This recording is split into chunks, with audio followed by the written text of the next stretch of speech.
आज से करीब 4500 साल पहले इजिप्शियंस ने एक ऐसा मैन मेड स्ट्रक्चर बनाया जो लोगों के लिए आज भी एक मिस्ट्री है। The great pyramid of Giza 147 metre height होने की वजह से इस पिरामिड का रिकॉर्ड कोई भी नहीं तोड़ पाया था 4000 साल तक। ये पिरामिड नॉर्थ, साउथ, ईस्ट और वेस्ट से परफेक्टली अलाइन है, जबकि उस दौर में तो कंपास ही नहीं थे। और जो पत्थर इस पिरामिड में इस्तेमाल हुए हैं, उनमें से खाली एक पत्थर का वजन 2 टन से लेकर 80 टन तक है। अब 80 टन के पत्थर को 140 मीटर की हाइट पर किस तरह रखा गया होगा, क्योंकि उस दौर में तो क्रेन्स और हैवी मशीनी तो दूर की बात है, पहिए भी इन्वेंट नहीं हुए थे।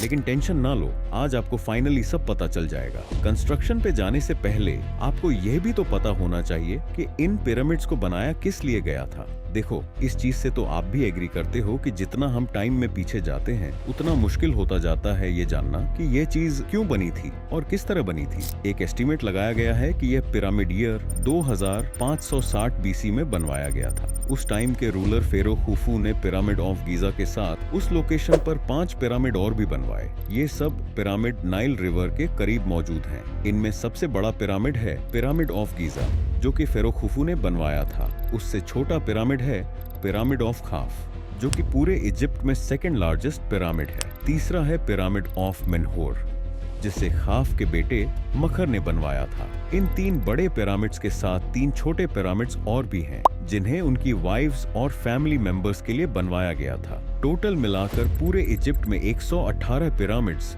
अलग अलग लोकेशंस पर बने हुए हैं, जिनमें से मोस्टली सारे टूट फूट गए हैं। बस यही 3 बड़े पिरामिड्स अपनी बेस्ट हालत में बचे हैं। इन पिरामिड्स को बनाने की वजह क्या थी? आज के तकरीबन सभी आर्कियोलॉजिस्ट इस बात पर इत्तेफाक करते हैं कि इन पिरामिड्स को टॉम्ब के तौर पर बनवाया गया था। इजिप्शियन आफ्टर लाइफ में बिलीव करते थे। उनका मानना था कि जब इंसान मर जाता है तो गॉड उसे जज करते हैं। जिन्होंने अच्छे काम किए होते हैं वे आफ्टर लाइफ में हमेशा के लिए जिंदा रहते हैं। और इजिप्शियन यह भी मानते थे कि मरने के बाद रूह को बॉडी चाहिए होती है, इसीलिए वे बॉडी को ममीफाई करके प्रिजर्व करते थे। फेरोज आफ्टर लाइफ की तैयारी के लिए अपने मरने से पहले ही पिरामिड्स को बनवा लिया करते थे। इन पिरामिड्स में खाने पीने का सामान, बर्तन, सोना वगैरह भी रखा जाता था, ताकि यह चीजें भी आफ्टर लाइफ में काम आए। जब फेरो मरता था तो उसकी बॉडी को ममीफाई करके इन पिरामिड्स में रख दिया जाता था। लेकिन ये एग्जैक्टली हमें कैसे पता चला? क्योंकि इजिप्शियन बहुत ज्यादा रिटेन रिकॉर्ड रखते थे, इसीलिए काफी सारे पिरामिड्स में मिले साइंस और राइटिंग से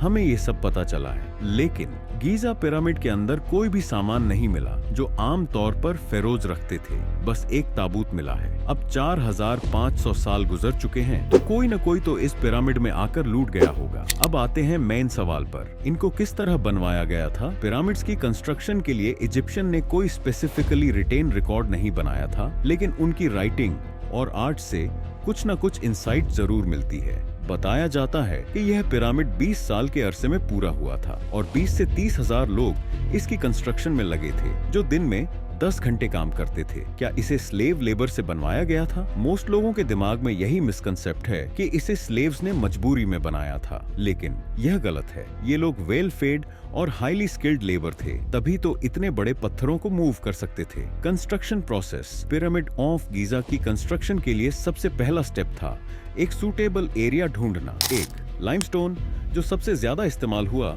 वह नजदीक की खदानों से लिया गया। 2 ग्रेनाइट, जो 800 किलोमीटर दूर असवान से लाया गया।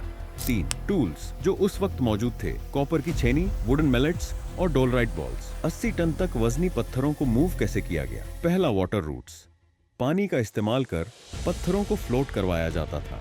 दूसरा वुडन स्लेज, पत्थरों को स्लेज पर रखकर खींचा जाता था। तीसरा पानी फेंकने की टेक्निक, रेत को ठोस बनाकर मूवमेंट आसान बनाना। पत्थरों को ऊपर किस तरह रखा गया? पहला रैंप सिस्टम, कुछ आर्कियोलॉजिस्ट मानते हैं कि पिरामिड के साथ सीधा या जिगजैग रैंप बनाया गया होगा।